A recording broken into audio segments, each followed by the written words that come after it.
Olá, minha amiga, olá, meu amigo do canal Raciocínios Espíritas, tudo bem? Eu sou o professor Danilo Cruz, estou de volta hoje para darmos prosseguimento ao nosso estudo da série Sabedoria do Evangelho de Carlos Juliano Torres Pastorino. Pastorino, como sempre, nos trazendo interpretações sobre as falas e os fatos da vida de Jesus, como sendo metáforas, como sendo analogias para o que nós vivemos na nossa jornada de ascensão espiritual. Pois bem, hoje damos continuidade ao estudo do terceiro volume dessa obra magistral. Estamos já no fim desse volume e teremos hoje o estudo do capítulo Cura no Templo. Pois bem, então vamos ao capítulo Cura no Templo. Pastorino vai trazer, que se passa na verdade no sábado, dia 23 de abril do ano 30, baseado no Evangelho de João, capítulo 5, versículos de 1 a 16, quando João diz assim: Depois disso, havia a festa dos judeus, e Jesus subiu a Jerusalém. Ora, em Jerusalém, junto à porta das ovelhas, há uma piscina, que em hebraico é chamada Betesda, a qual tem 5 pórticos. Nestes jazia grande quantidade de enfermos, cegos, coxos, paralíticos, esperando o movimento da água, porque descia um anjo em certas épocas e agitava a água da piscina. E o primeiro que entrasse na piscina, depois de a água mover-se, ficava curado de qualquer doença que tivesse. Achava-se ali certo homem que havia 38 anos estava enfermo. Vendo Jesus deitado e tendo sabido que estava assim desde muito tempo, perguntou-lhe: Queres ficar são? Respondeu-lhe o enfermo: Senhor, não tenho ninguém que me ponha na piscina quando a água é movida. Enquanto vou, outro desce antes de mim. Disse-lhe Jesus: Levanta-te, toma teu leito e caminha. Imediatamente o homem ficou são, tomou seu leito e andou. Era sábado aquele dia. Pelo que disseram os judeus ao que fora curado: Hoje é sábado, e não te é lícito carregar o leito. Ele respondeu-lhes: O que me curou, esse me disse: Toma teu leito e caminha. Perguntaram-lhe, então: Qual foi o homem que te disse: Toma teu leito e caminha? Mas o que fora curado não sabia quem era, porque Jesus se retirara, já que havia muita gente naquele lugar. Depois, Jesus o encontrou no templo e disse-lhe: Olha, ficaste curado. Não erres mais, para que não te suceda coisa pior. Saiu o homem e foi dizer aos judeus que fora Jesus que o curara. Por isso, os judeus perseguiam Jesus, porque fazia essas coisas nos sábados. E aí, Pastorino, então, vai falar que após a magnífica aula sobre o pão da vida, em que o Cristo nos revelou a via contemplativa, a via unitiva, Jesus sobe a Jerusalém. E aí a gente observa que houve troca de folhas em algum manuscrito primitivo, como fala Pastorino. Já Orígenes tinha notado isso. E o atual 5º capítulo tem que ser lido depois do 6º. A inversão é bem clara pela crítica interna. Por causa dessa troca, os manuscritos A, B, D, N, W e Θ trazem uma festa sem artigo, ao passo que o manuscrito Aleph, C, L, Delta e as versões coptas boaírica e saídica, respectivamente do Alto e Baixo Egito, trazem o artigo E, Eorte, que é a festa. Quando era assim, determinada a expressão a festa designava a Páscoa. Estávamos, pois, aí na segunda Páscoa da vida pública de Jesus. A primeira a gente já viu lá em João, capítulo 2, versículo 13, e a terceira é em João, capítulo 12, versículo 1. Junto à porta das ovelhas, no original é pitoi probatikei, literalmente perto da probática, pode na verdade exprimir quer o nome da porta do ângulo nordeste do templo, quer uma confusão com a piscina probática primitiva, em que se lavavam as vítimas antes do holocausto, no caso dos sacrifícios.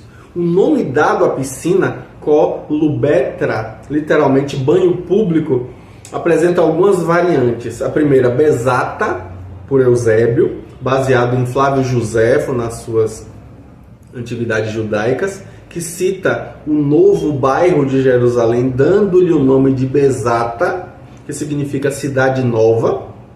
E isso é aceito, por exemplo, por um grande teólogo chamado Lagrange. Bezeta, que é por Vincent, que significa corte. Belzeta, em D, no Sinaítico de Paris, e poucos outros. Betsaida, nos manuscritos B, C, W, na Vulgata, que é o menos provável. Betzata, nos manuscritos Aleph, L, 33 e 1, que é aceito também por Nestlé. E Betzeta, aceito por Tischendorf, Westdort e Van Soden. E Betesda, nos manuscritos A, C, E, F, G, H, S, V, Teta, Ômega e muitos outros gregos. Nas versões siríaca oficial, Pesquito, Nítria, Árabes e em 2 manuscritos da Vetus Itálica. E esse daí eu aceito por Vogels, por Pratt, Merck, Weiss, Ben e Bulwer. E é citado dessa forma por São Jerônimo, Dicito et Nome, na locução hebraica da patrologia latina. João Crisóstomo, também na patrologia grega, vai citar desse jeito. Cirilo de Alexandria, também na patrologia grega, vai falar sobre isso dessa forma. E Dídimo de Alexandria, também na patrologia grega, vai colocar dessa forma também. Então, como vemos, Betesda, que significa literalmente casa da misericórdia, tem mais testemunhos a seu favor. Então a palavra Betesda. Então a piscina ocupava um quadrilátero de 120 metros por 60 e era cercada por uma galeria de arcadas, pórticos, dividida em 2 partes iguais por uma comporta que tinha por cima uma quinta galeria, também aí em colunata, como as outras 4. E aí a bacia ficava circundada por aleijados que esperavam ali que a água se movimentasse. E aí o movimento das águas era provavelmente, na verdade, causado pela abertura da comporta, a fim de que se jorrasse água limpa na piscina. E a segunda parte do versículo 3 e todo o versículo 4 parece que foram interpolados aí posteriormente por algum comentador, porque não figuram nos manuscritos S, B, C, D, W, 33, 134, 157, F, T e na Vulgata de Wordsworth. Então a gente vê que essas palavras devem ser cortadas segundo a maioria dos hermeneutas, porque se exprimissem a verdade, representariam, na verdade, o maior milagre relatado na Bíblia. Milagre inexplicável, em que o primeiro chegado era o curado, né? O primeiro que chegasse ali era curado. Além disso, nenhum texto, além desse, alude a esse caso extraordinário. Entre os enfermos, havia um que estava deitado no chão, como é colocado em grego, né? Doente havia 38 anos. Quando Jesus veio a saber naquele momento, e aí Gnous supõe conhecimento recente, né? O tempo da enfermidade, Jesus então se condoeu dele e perguntou-lhe se ele queria curar-se. Respondeu-lhe o doente que não tem quem o ajude a descer a água quando esta se movimenta. Frase aí que provavelmente teria provocado a explicação interpolada do versículo 3 e 4. Então, pelas palavras, parece tratar-se de um paralítico. Então, uma frase apenas é dita por Jesus: levanta-te, apanha a tua esteira e caminha. Alguns viram nessa frase uma repetição da narração do fato ocorrido lá em Cafarnaum, segundo o Evangelho de Mateus, capítulo 9, versículos de 2 a 8, o de Marcos, capítulo 2, versículos de 1 a 12, e o de Lucas, capítulo 6, versículos de 17 a 26. Nós já vimos isso no volume 2.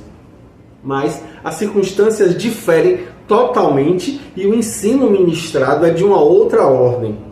Lá acentuam-se a autoridade do Filho do Homem de resgatar o karma, e aqui sua autoridade acima das prescrições teológicas da guarda do sábado, conforme a gente vê em Mateus capítulo 12, versículos de 1 a 8, Marcos capítulo 2, versículos de 23 a 28, Lucas capítulo 6, versículos de 1 a 5. Nós vimos isso já no volume 2.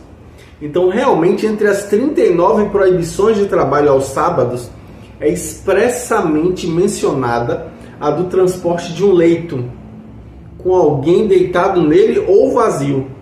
Então João sempre designa por os judeus os principais cabeças dos israelitas. Ele coloca de imediato a questão com a repreensão ao infrator. Este joga a responsabilidade em quem o curou, que ele não sabia quem era. Jesus, então, havia se afastado rápido e por isso ele não sabia. Ele confundiu-se ali na multidão. Talvez para não ser solicitado a fazer outras curas, a gente não sabe. E por que curou apenas um entre tantos enfermos que lá estavam? Mais tarde, Jesus o encontra no templo, conforme o capítulo 9, versículo 35, recomendando-lhe que não voltasse a errar, para que não lhe sucedesse coisa pior. Então, libertado do seu karma, que ele não fosse contrair um outro laço, talvez de resultados mais dolorosos.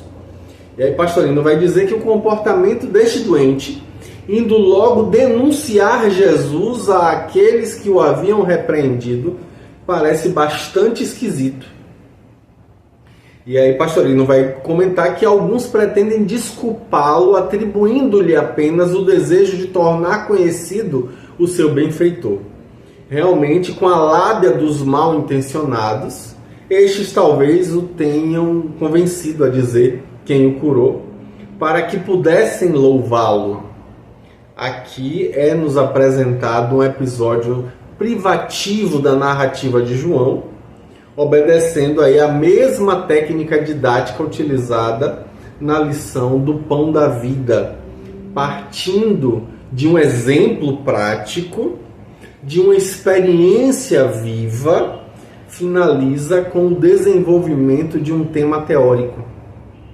Então, em vista da importância do ensino posterior, há que prestar atenção aí a todos os pormenores, todos os detalhes, todos os sinais fornecidos pelo narrador, como, por exemplo, a questão numerológica, o simbolismo muito usado pelo quarto evangelista, no caso João, sobretudo no Apocalipse, como a gente conhece, sabe, né, que é um texto denso. Então, nesse trecho, comprovamos ainda uma vez a veracidade dessa nossa fala de Pastorino, né, que é salientada em outros passos, a gente vê isso claramente.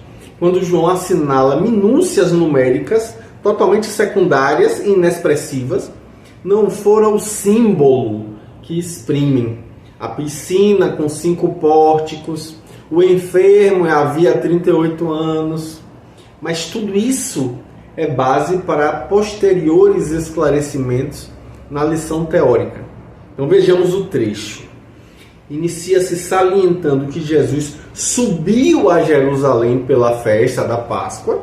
Ele dirigia-se da Galileia, que significa jardim fechado, da individualidade, para a Judéia, que significa louvor a Deus, da personalidade religiosa afiliada a igrejas, colocando aí sua meta em Jerusalém, que significa a cidade da paz, onde poderia desenvolver um tema profundo em relação às criaturas que já se achavam pacificadas no caminho religioso da evolução.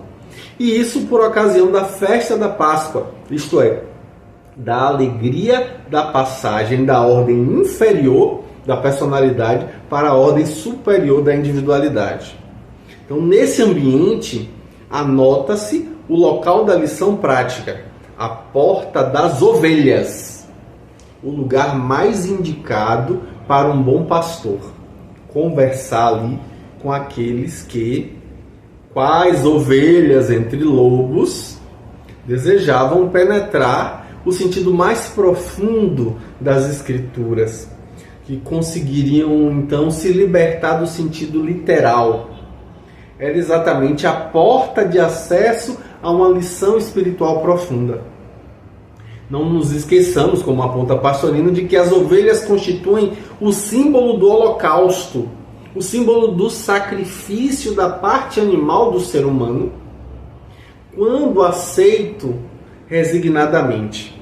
Então, ao contrário, por exemplo, dos suínos que berram, revoltados quando são sacrificados, as ovelhas caminham sem protesto para a tosquia e até para o holocausto de suas vidas. Não abriu a boca como o cordeiro que é levado ao matadouro e como a ovelha que é muda diante dos que a tosquiam, como diz o livro de Isaías, capítulo 53, versículo 7. Pois bem, o ensino que a ovelha, cordeiro ou carneiro, é o símbolo da parte animal do ser humano e que é esta que deve ser sacrificada, nós o recebemos desde o Antigo Testamento, conforme a gente vê lá no livro de Gênesis, capítulo 22. E Yahvé, ou Jeová, ordena a Abraão que vá a Moriá e ali lhe sacrifique um único filho, que é Isaque, que é seu único filho, sua alegria, ou seja, os seus veículos físicos, seus filhos únicos do Espírito. Obedecendo à letra da ordem, Abraão encaminha-se para o local determinado e chega a amarrar Isaque no altar do sacrifício, levando o cutelo para imolá-lo. Fez-se então ali ouvir a voz de Yahvé, esclarecendo que não era esse o sentido da ordem, que na verdade ele se alegrava por vê-lo obediente, mas que não sacrificasse o corpo, que é o filho. É quando Abraão vê um carneiro e o imola, isto é, quando compreende a alegoria, percebendo que o holocausto pedido é apenas do animalismo ainda residual no ser humano. Na porta das ovelhas havia uma piscina, um banho público, um lugar destinado à limpeza e à purificação dos corpos, com 5 pórticos. Outra anotação que deixa perceber que a criatura paradigma da lição já se achava purificada e limpa em sua parte da animalidade. E aí Pastorino vai dizer que, recordando e aplicando o conhecimento dos arcanos, nós vemos que se trata de um modo de assinalar que ali a providência divina governaria a vida universal e a vontade do homem dirigia sua força vital, conforme a gente vê na página 121. A gente já viu isso, na verdade. Então, tanto assim é que João registra o nome simbólico da piscina, Betesda, ou Casa da Misericórdia. Esse nome não consta de nenhum outro documento histórico e nem podia constar, porque foi escolhido pelo evangelista para fazer compreender a quem pudesse o significado da lição. Um manifestante divino que se chegava às criaturas misericordiosamente para elucidá-las. Era a Casa da Misericórdia nesse sentido. Mas também aprendemos a lição aí de se referir aos seres já purificados no corpo, os quais, tendo superado as fases da personalidade, a fase física, etérica, astral, intelectual, estão começando a perceber, consciente ou inconscientemente, o plano da individualidade, o quinto plano, embora não consigam ainda sozinhos dar o passo decisivo. Daí o fato ocorrer na porta, na entrada das ovelhas, dos dispostos ao sacrifício. Numa piscina, depois de purificados, na casa da misericórdia, onde eles receberão ali a providência que governa a vida universal, já que eles se achavam prontos a dirigir suas forças vitais nesse sentido. Então, tudo está preparado, o discípulo está pronto, vai aparecer então o mestre revelador dos segredos ali que são necessários, os segredos eternos, como fala Pastorino. Então, João acrescenta a seguir que ali havia grande número de enfermos. Ora, isso jamais teria sido possível na vida real. Numa cidade dominada pelos romanos, havia quase um século, ou seja, desde 63 a.C. a 30 depois de Cristo, nunca seria permitido o enxame de enfermos mendigos ao redor e banhando-se num local destinado a banhos públicos, frequentados pela nata da sociedade. A entrada das termas era severamente controlada em Roma, em Atenas, em qualquer outra cidade que fosse importante naquela época. Por que não seria em Jerusalém também? Então, resultando a anotação do evangelista, uma inverdade histórica só podia ser uma verdade alegórica.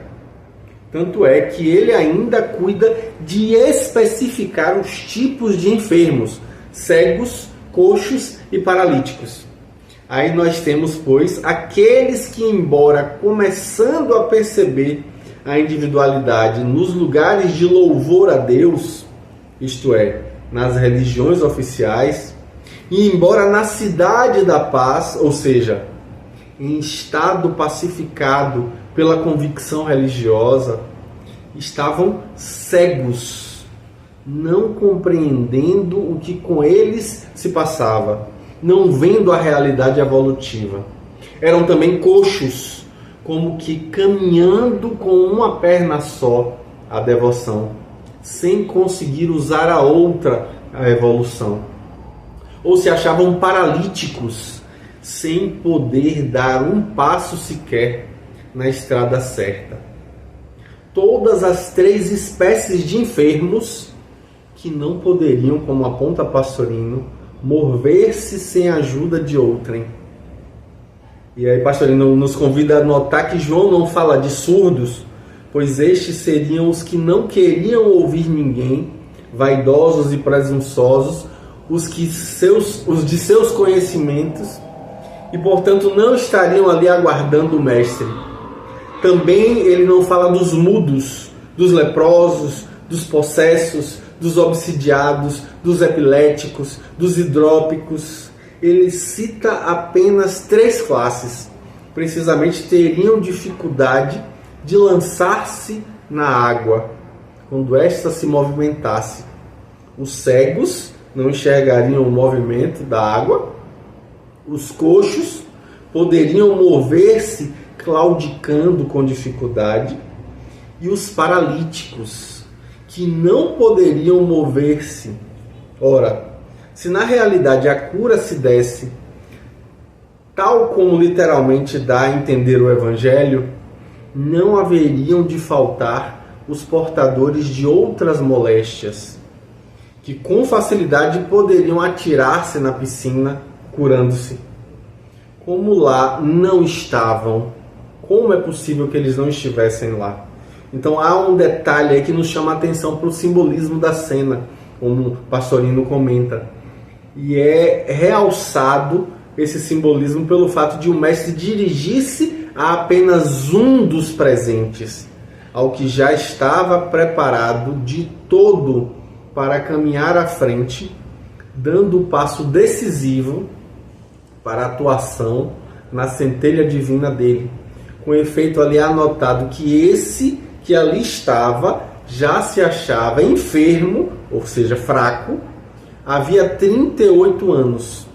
Aí Pastorino pergunta, o que significaria o número 38? Não vemos outro simbolismo que a falta de 2 anos para completar 40.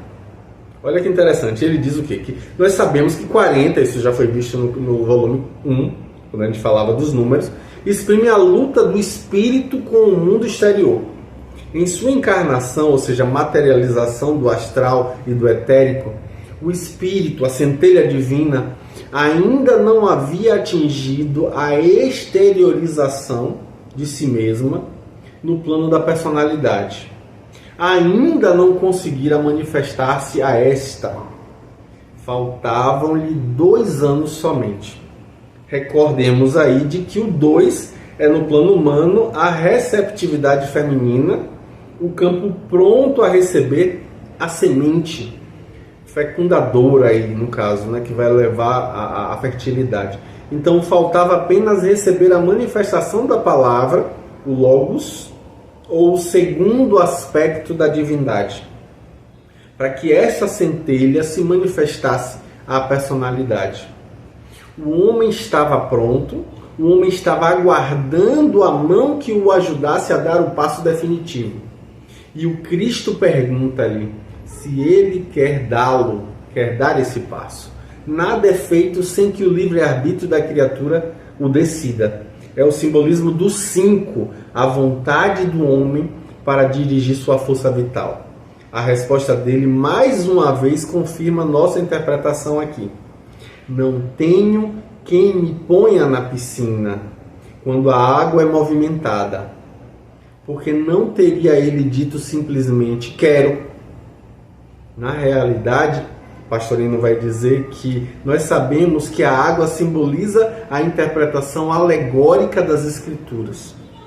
E é isso que se queixa o enfermo, né?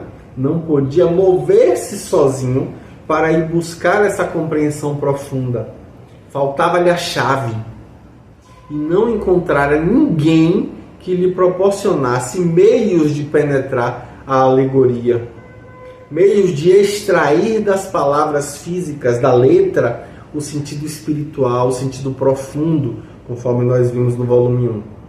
Aqui nós compreendemos as frases de João, nos versículos 3 e 4, que podem perfeitamente ser aceitas nesse sentido mais profundo. De tempos a tempos, desce um anjo, ou seja, chega à Terra um mestre, um manifestante divino, um avatar, e movimenta as águas, ou seja, revela certos sentidos alegóricos e simbólicos profundos das Escrituras. E os enfermos que entram nessas águas, ou seja, que compreendem a lição e que vivem a lição, se curam de suas fraquezas. João não se referia com essas palavras aí ao fato expresso pela letra, mas sim ao sentido oculto, que pudesse ser captado por quem tivesse a capacidade de compreender.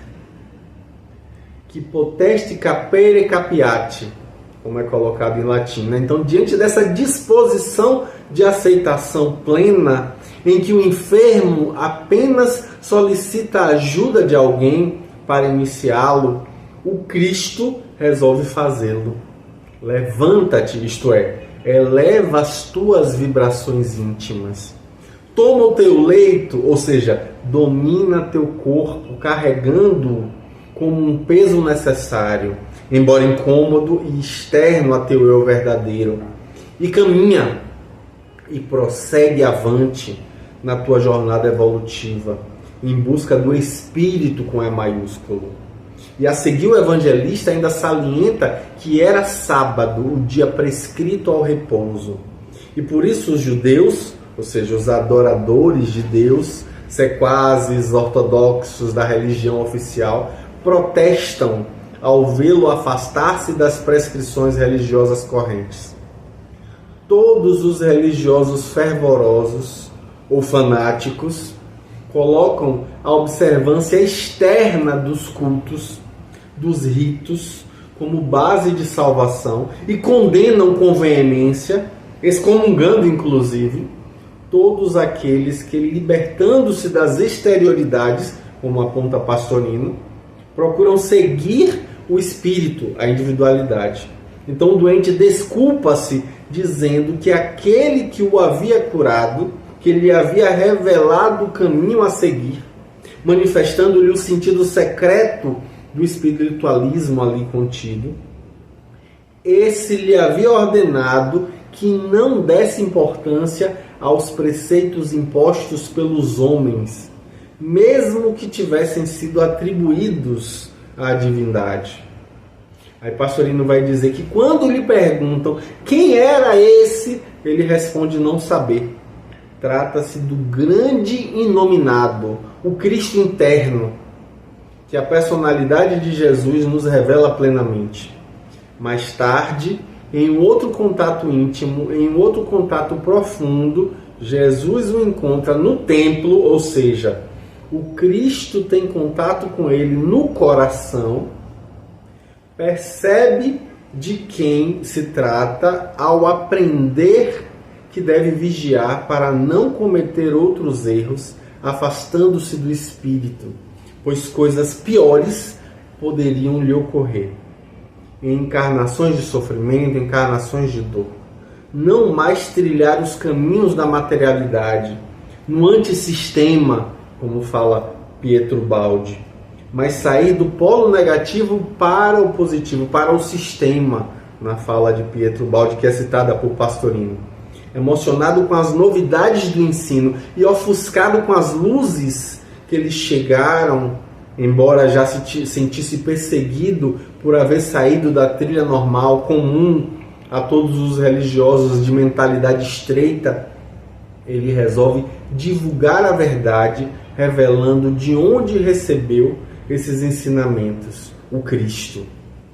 Vai a seus antigos companheiros de religião, com o intuito justamente de ensinar-lhes os segredos que tanto bem lhe haviam feito. Mas isso, obviamente, desencadeia novas perseguições e dessa vez diretamente voltadas contra o Cristo, contra o Espírito que nele se manifestara, Espírito com E maiúsculo.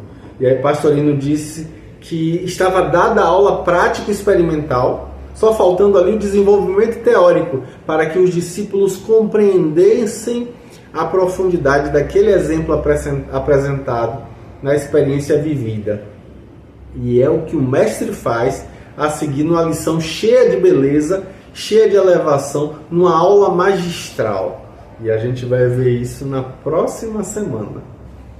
Okay? Um grande abraço e até semana que vem com fé em Deus. Tchau, tchau.